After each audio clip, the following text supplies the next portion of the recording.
Good morning everyone. Welcome to civil services study practice set number ये 138 है UPPSC PCS के लिए। और प्रैक्टिस करेंगे इसमें हम करंट अफेयर्स के प्रश्नों पर। तो चलिए स्टार्ट करते हैं। प्लेलिस्ट इस टेस्ट सीरीज़ की बना रखी है, वहाँ पर आप टेस्ट नंबर 1 से लेकर 138 या आगे जो भी नया टेस्ट आएगा वहाँ तक पहुँच सकते हैं। डिस्क्रिप्शन बॉक्स में लिंक है उसका। और इस सीरीज़ की आप फुल टेस्ट सीरीज़ प्राप्त कर सकते हो। डिस्क्रिप्शन बॉक्स में नंबर है, उस पर कॉल या व्हाट्सअप करके। तो चलिए स्टार्ट करते हैं। अपने अभी सोचना कि आंसर क्या हो सकता है। पहला प्रश्न है, विश्वविद्यालय अनुदान आयोग यानी यूनिवर्सिटी ग्रांट कमीशन के संदर्भ में निम्न कथनों पर विचार करेंगे और कौन सा इनमें सही होगा। दो कथन है यहाँ पर। देखिए, विश्वविद्यालय अनुदान आयोग यानी यूनिवर्सिटी ग्रांट कमीशन एक संवैधानिक निकाय है यानी कॉन्स्टिट्यूशनल बॉडी है और इसका प्रधान कार्यालय नई दिल्ली में स्थित है। यूनिवर्सिटी ग्रांट कमीशन ये कॉन्स्टिट्यूशनल बॉडी नहीं है, गलत है। वैधानिक निकाय है यानी स्टैच्यूटरी बॉडी है। बाकी दूसरा वाला सही है, इसका प्रधान कार्यालय दिल्ली में है। तो विश्वविद्यालय अनुदान आयोग यानी यूनिवर्सिटी ग्रांट्स कमीशन 28 दिसंबर 1953 को अस्तित्व में आया और विश्वविद्यालय शिक्षा में शिक्षण, परीक्षा और अनुसंधान के मानकों के समन्वय, निर्धारण तथा रखरखाव के लिए वर्ष 1956 में संसद के एक अधिनियम द्वारा इसे वैधानिक निकाय यानी स्टैच्यूटरी बॉडी बनाया गया। तो संवैधानिक तो हुआ नहीं है, गलत है पहला स्टेटमेंट। बाकी इसका जो प्रधान कार्यालय है वो है दिल्ली में, तो दूसरा वाला करेक्ट है। ये नंबर है, इस पर कॉल या व्हाट्सएप करके आप यूपीपीसीएस और आरओ की फुल टेस्ट सीरीज प्राप्त कर सकते हैं। क्वेश्चन नंबर 2 पर आ जाइए। भारत में केंद्रीय प्रशासनिक अधिकरण की कितनी पीठें हैं? सेंट्रल एडमिनिस्ट्रेटिव ट्रिब्यूनल 19 पीठ हैं पूरे भारत में। देखिए, इसकी स्थापना संविधान के अनुच्छेद 323A के तहत की गई और यह संघ के नियंत्रणाधीन अन्य प्राधिकरणों के मामले के संबंध में सार्वजनिक सेवाओं और पदों पर नियुक्त व्यक्तियों की भर्ती और सेवा की शर्तों से संबंधित विवादों व शिकायतों के न्याय निर्णय का प्रावधान करता है। और भारत में कैट यानी सेंट्रल एडमिनिस्ट्रेटिव ट्रिब्यूनल की 19 पीठ हैं, तो विकल्प बी सही है। बोंगो सागर एक द्विपक्षीय अभ्यास है, इसके बारे में कौन सा सही है इसमें? बोंगो सागर पहली बात तो ये नौसैनिक अभ्यास है, मिलिट्री एक्सरसाइज है या फिर एयर फोर्स एक्सरसाइज है। और है तो भारत के साथ वो कौन सा देश है? नेपाल है, बांग्लादेश है, सिंगापुर या ऑस्ट्रेलिया है? भारत और ऑस्ट्रेलिया के बीच तो काकाडू है, तो इसको हटा दीजिए। बोंगो सागर भारत और बांग्लादेश इसका आंसर हो जाएगा, ऑप्शन नंबर ए। और ये एक नेवल एक्सरसाइज है यानी नौसैनिक अभ्यास है। भारत और बांग्लादेश के बीच नौसैनिक अभ्यास है। तो बोंगो सागर द्विपक्षीय अभ्यास की बात करें तो भारत और बांग्लादेश के बीच एक नौसैनिक अभ्यास है। बाकी जो अन्य ऑप्शंस में थोड़ा और देख लेते हैं, जैसे कि भारत और वियतनाम के बीच एक और नौसैनिक अभ्यास है। भारत और वियतनाम के बीच जो नौसैनिक अभ्यास है उसको बोलते हैं पैसेज अभ्यास। और भारत और ऑस्ट्रेलिया के बीच जो नौसैनिक अभ्यास है वो है काकाडू नौसैनिक अभ्यास। और एक मालाबार नौसैनिक अभ्यास है, वो है भारत, अमेरिका, जापान और ऑस्ट्रेलिया के बीच। 4 देश हैं इसमें, याद रखिएगा इसको।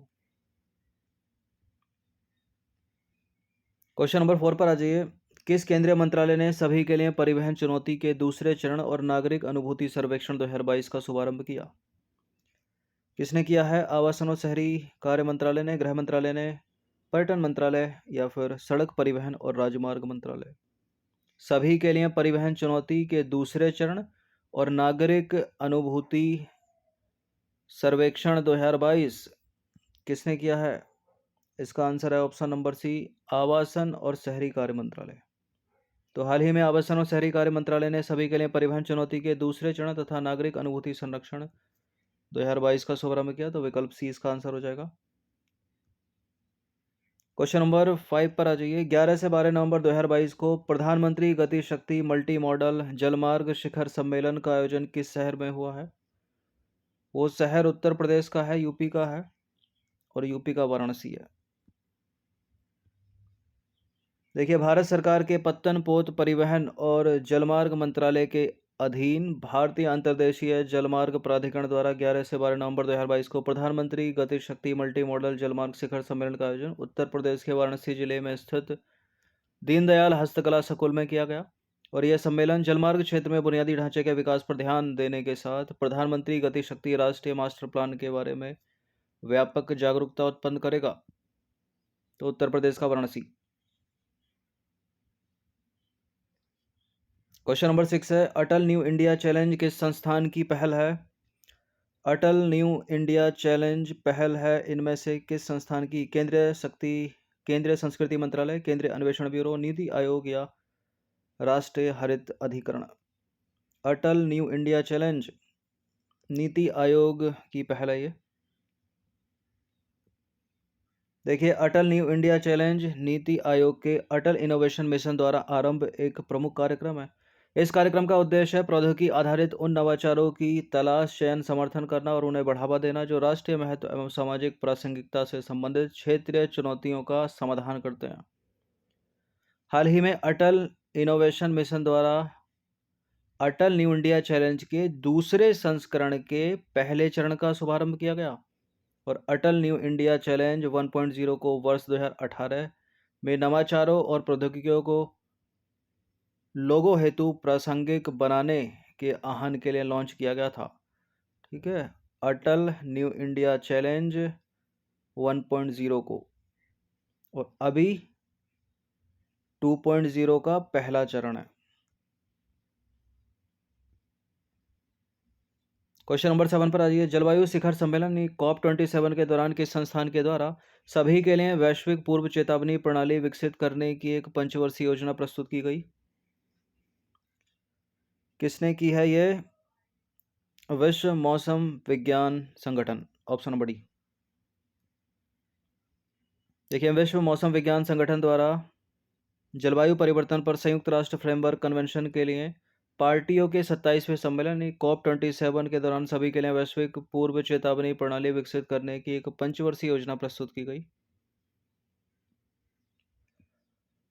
अब आ जाइए क्वेश्चन नंबर 8 पर, यदि किसी गतिमान वस्तु का वेग बढ़ जाए तो उसकी गतिज ऊर्जा यानी काइनेटिक एनर्जी बढ़ेगी, घटेगी, अपरिवर्तित रहेगी, पहले घटेगी फिर बढ़ेगी? ये सवाल है जनरल साइंस का। बढ़ जाएगी, ठीक है, ऑप्शन नंबर ए। ये प्रश्न कई बार पूछा एग्जाम में। तो बढ़ जाएगी गतिज ऊर्जा, काइनेटिक एनर्जी जो है बढ़ जाएगी। ये फॉर्मूला पढ़ा होगा स्कूल में आपने। क्वेश्चन नंबर 9 पर आ जाइए, लेजर प्रिंटर में निम्नलिखित में से किस प्रकार के लेजर का प्रयोग किया जाता है? Semiconductor laser, gas laser, dye laser, excimer laser? इसका आंसर हो जाएगा वो अर्धचालक वाला ऑप्शन, यानी सेमीकंडक्टर लेजर। देखिए, लेजर प्रिंटर में अर्धचालक लेजर का प्रयोग किया था, यानी सेमीकंडक्टर लेजर। ये भी जनरल साइंस का सवाल था। क्वेश्चन नंबर 10 पर आ जाइए, वैश्विक लैंगिक अंतराल सूचकांक यानी ग्लोबल जेंडर गैप रिपोर्ट 2022 के संबंध में दो कथन है, इनमें से कौन सा गलत बताना है, यानी कौन सा सही नहीं है, कौन सा सत्य है? यह अंतर्राष्ट्रीय श्रम संगठन यानी ILO द्वारा जारी किया जाता है और वैश्विक लैंगिक अंतराल सूचकांक 2022 में भारत 146 देशों में 140वें स्थान पर है।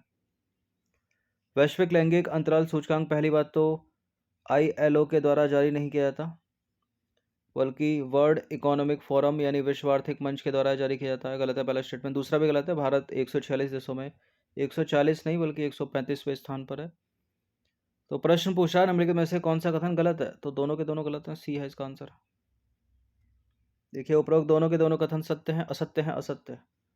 हाल ही में विश्व आर्थिक मंच ने वैश्विक लैंगिक अंतराल सूचकांक 2022 जारी किया, ग्लोबल जेंडर गैप रिपोर्ट, और इस सूचकांक में भारत 146 देशों में 135वें स्थान पर है। भारत का जो समग्र स्कोर है वो वर्ष 2021 में कितना था? 0.625 से बढ़कर अब 22 में हो गया 0.629, और पिछले 16 वर्षों में यह भारत का 7वां उच्चतम स्कोर है। वर्ष 2021 की बात करें तो 156 देशों में भारत 140वें स्थान पर था। तो 140वें स्थान पर 21 में था, 22 में नहीं, 22 में है 135वें स्थान पर। क्वेश्चन नंबर 11 पर आ जाइए, मिशन शक्ति निम्नलिखित में से किससे संबंधित है?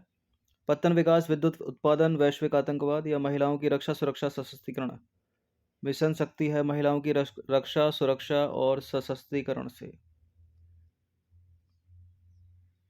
देखिए, मिशन शक्ति महिला सशक्तिकरण हेतु एक एकीकृत कार्यक्रम है जिसमें महिलाओं की रक्षा सुरक्षा और सशक्तिकरण हेतु अम्ब्रेला योजना के रूप में कार्यान्वयन हेतु महिला एवं बाल विकास मंत्रालय द्वारा शुरू किया गया है, और मिशन शक्ति के मानदंड 1 अप्रैल 2022 से लागू होंगे।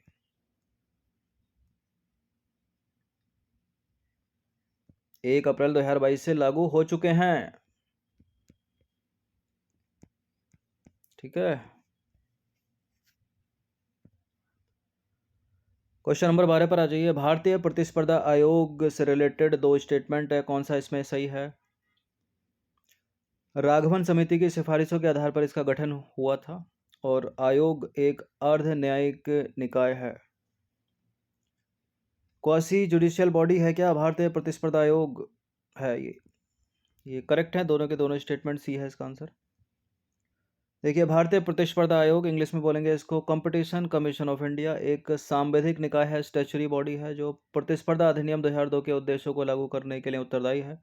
इसका विधिवत गठन हुआ था मार्च 2009 में और राघवन समिति की सिफारिशों के आधार पर एकाधिकार और प्रतिबंधात्मक व्यवहार अधिनियम 1969 को निरस्त करके इसे प्रतिस्पर्धा अधिनियम 2002 द्वारा प्रतिस्थापित किया गया और यह आयोग एक अर्ध न्यायिक निकाय है, यानी क्वासी जुडिशियल बॉडी है जो सांविधिक प्राधिकरणों को परामर्श देने के साथ साथ अन्य मामलों को भी संबोधित करता है और इसके अध्यक्ष और जो अन्य सदस्य होते हैं वो पूर्णकालिक होते हैं। तो सी वाला स्टेटमेंट सही हो जाएगा, यानी करेक्ट है दोनों के दोनों स्टेटमेंट। अच्छा, ये लाइन कभी कभी नीति आयोग के लिए पूछ ली जाती है कि नीति आयोग का जो अध्यक्ष और सदस्य होते हैं पूर्णकालिक होते हैं, तो गलत है वो वाला स्टेटमेंट, ये प्रतिस्पर्धा आयोग के लिए सही है केवल। क्वेश्चन नंबर 13 पर आ जाइए। निक्षय मित्र पहल निम्नलिखित में से किस रोग से संबंधित है? मधुमेह, कैंसर, एड्स, ट्यूबरकुलोसिस या टीबी? निक्षय मित्र ट्यूबरकुलोसिस से, सी है इसका आंसर।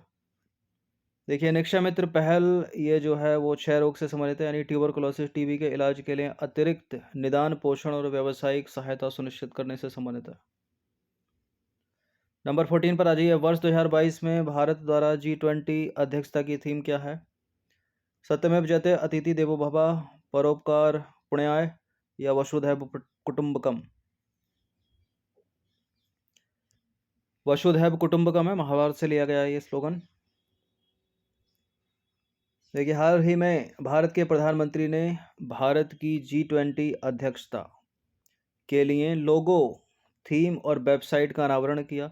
G20 लोगों की बात करें तो भारत के राष्ट्र ध्वज के जीवंत रंगों से प्रेरित केसरिया, सफ़ेद और हरा नीला, इसमें भारत के राष्ट्र फूल कमल के साथ पृथ्वी को जोड़ा गया है जो चुनौतियों के बीच विकास को दर्शाता है।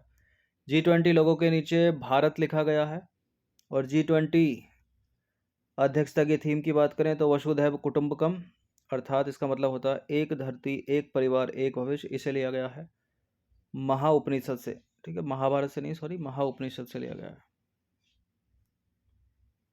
क्वेश्चन नंबर 15 पर आ जाइए। नेशनल फ्लोरेंस नाइटिंगेल अवार्ड किस क्षेत्र में की गई महत्वपूर्ण सेवाओं के लिए दिया जाता है? शिक्षा, पत्रकारिता, विज्ञान, नर्सिंग के लिए। देखिए, 7 नवंबर 2022 को राष्ट्रपति द्रौपदी मुर्मू ने उत्तराखंड के कुमाऊं की 2 नर्सों शशिकला पांडे और गंगा जोशी को राष्ट्रीय फ्लोरेंस नाइटिंगेल अवार्ड 2021 से सम्मानित किया। और आपको ज्ञात हो कि राष्ट्रीय फ्लोरेंस नाइटिंगेल पुरस्कारों की स्थापना वर्ष 1973 में स्वास्थ्य एवं परिवार कल्याण मंत्रालय, भारत सरकार के द्वारा की गई थी। क्यों की गई थी? समाज में नर्सों और नर्सिंग पेशेवरों द्वारा प्रदान की गई मेधावी सेवाओं के लिए मान्यता के रूप में।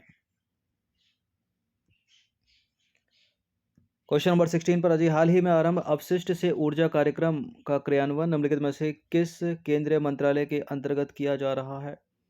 अपशिष्ट जो डंब है, अपशिष्ट से ऊर्जा, एनर्जी प्रोड्यूस करना, तो कैसे होगा वो? नवीन एवं नवीकरणीय ऊर्जा मंत्रालय के द्वारा। ऑप्शन नंबर ए है इसका आंसर। देखिए, हाल ही में केंद्र सरकार ने अपशिष्ट से ऊर्जा कार्यक्रम को शुरू करने के लिए दिशा निर्देश जारी किए, जिससे कंपनियों के लिए शहरी, औद्योगिक और कृषि अपशिष्ट तथा अवशेषों से बायोगैस, बायो सीएनजी और बिजली का उत्पादन करने का मार्ग प्रशस्त हुआ है। और यह जो कार्यक्रम है वो अम्ब्रेला योजना राष्ट्रीय जैव ऊर्जा कार्यक्रम का हिस्सा है। राष्ट्रीय जैव ऊर्जा कार्यक्रम नवीन एवं नवीकरणीय ऊर्जा मंत्रालय का कार्यक्रम है, ठीक है। अब आ जाइए क्वेश्चन नंबर 17 पर। 103वां जो संविधान संशोधन अधिनियम है वो किससे संबंधित है? ओबीसी से, जीएसटी से, राष्ट्रीय न्यायिक नियुक्ति आयोग से या ईडब्ल्यूएस से? अभी कल या परसों के टेस्ट में था ये सवाल। 103वां संविधान संशोधन है आर्थिक रूप से कमजोर वर्गों के लिए आरक्षण, ठीक है, इकोनॉमिकली वीकर सेक्शन, यानी ईडब्ल्यूएस से। तो 103वां संविधान संशोधन अधिनियम 2019 के द्वारा स्वतंत्र भारत में पहली बार आर्थिक रूप से कमजोर वर्गों यानी ईडब्ल्यूएस के लिए आरक्षण की व्यवस्था की गई और अनुच्छेद 16 में संशोधन किया गया है इसमें, और अनुच्छेद 15 में संशोधन किया गया है। ठीक है, अनुच्छेद 16 में संशोधन कर सार्वजनिक रोजगार में आर्थिक रूप से कमजोर वर्गों के लिए 10% आरक्षण की व्यवस्था की गई है। तो इसको भी याद रखिए, 16 है और 15 है। और ये एक फंडामेंटल राइट्स है और इसमें क्या है, अवसर की समानता। क्वेश्चन नंबर 18 पर आ जाइए। फोर्ब्स द्वारा जारी विश्व की सर्वश्रेष्ठ नियोक्ता रैंकिंग 2022 के शीर्ष 100 रैंकिंग में शामिल एकमात्र भारतीय कंपनी कौन सी है? कौन सी है? Reliance industries, option number A. देखिए, फोर्ब्स द्वारा जारी विश्व की सर्वश्रेष्ठ नियोक्ता रैंकिंग 2022 के अनुसार रिलायंस इंडस्ट्री भारत का सबसे अच्छा नियोक्ता तथा साथ काम करने के लिए दुनिया की 20वीं सबसे अच्छी फर्म है, और यह राजस्व लाभ और बाजार मूल्य के हिसाब से देश की सबसे बड़ी कंपनी है, और शीर्ष 100 रैंक में जो है भारत की एकमात्र कंपनी है यही रिलायंस इंडस्ट्रीज। तो ये करेक्ट है। और पूरी दुनिया में देखें, वैश्विक रैंकिंग में देखें तो दक्षिण कोरियाई कंपनी जो सैमसंग इलेक्ट्रॉनिक्स है वो टॉप पर है। उसके बाद आता है अमेरिका की कंपनी माइक्रोसॉफ्ट दूसरे पर है, और तीसरे पर अमेरिका की IBM, अल्फाबेट और एप्पल है 5वें पर।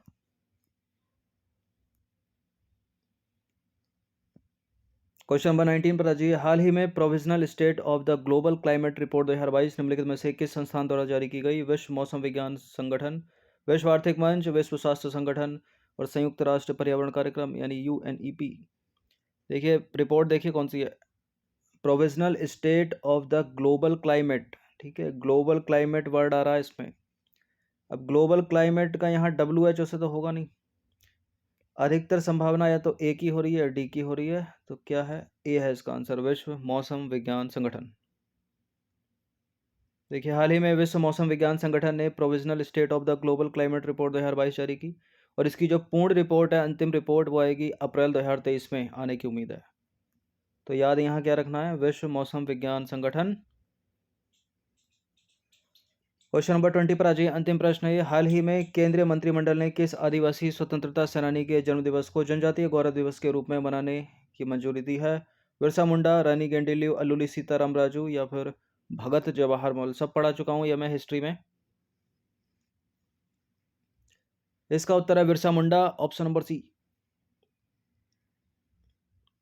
देखिए, केंद्रीय मंत्रिमंडल ने 15 नवंबर को, कब? 15 नवंबर को भारत की आज़ादी के 75 साल पूरे होने के जश्न के हिस्से के रूप में, ठीक है, वो तो 15 अगस्त को ही गया था, लेकिन 15 नवंबर को ये 15वां जो अंक है, ठीक है, बहादुर आदिवासी स्वतंत्रता सेनानियों को सम्मानित करने हेतु 15 नवंबर को जनजातीय गौरव दिवस के रूप में मंजूरी दी है। तो अब 15 नवंबर को क्या मनाया जाएगा? जनजातीय गौरव दिवस।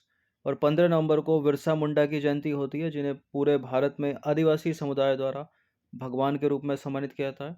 तो 15 नवंबर को जनजातीय गौरव दिवस मनाया जाएगा। तो 20 प्रश्न थे ये। 17 प्रश्न कम से कम करंट अफेयर्स के थे, 3 इसमें जनरल साइंस के थे।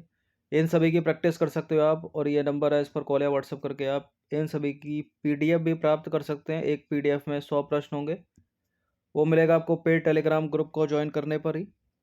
बाकी इन सभी की प्रैक्टिस करते रहिए। देखिए, 1 से 138 टेस्ट हो जाते हैं, तो जो लोग डेली यूट्यूब से प्रैक्टिस करते हैं तो पुराने टेस्ट का ही प्लेलिस्ट में रिवीजन करते रहिए। जैसे 138 हो गए तो 1 से 10 पकड़ लो, ठीक है, फिर 10 से 20 पर आ जाओ, फिर 138 से पीछे चले जाओ। इस तरह से रिवीजन कर सकते हो आप, ठीक है। 138 से 128, फिर 128 से 118, ताकि पुराना भी तो याद रखना है ना।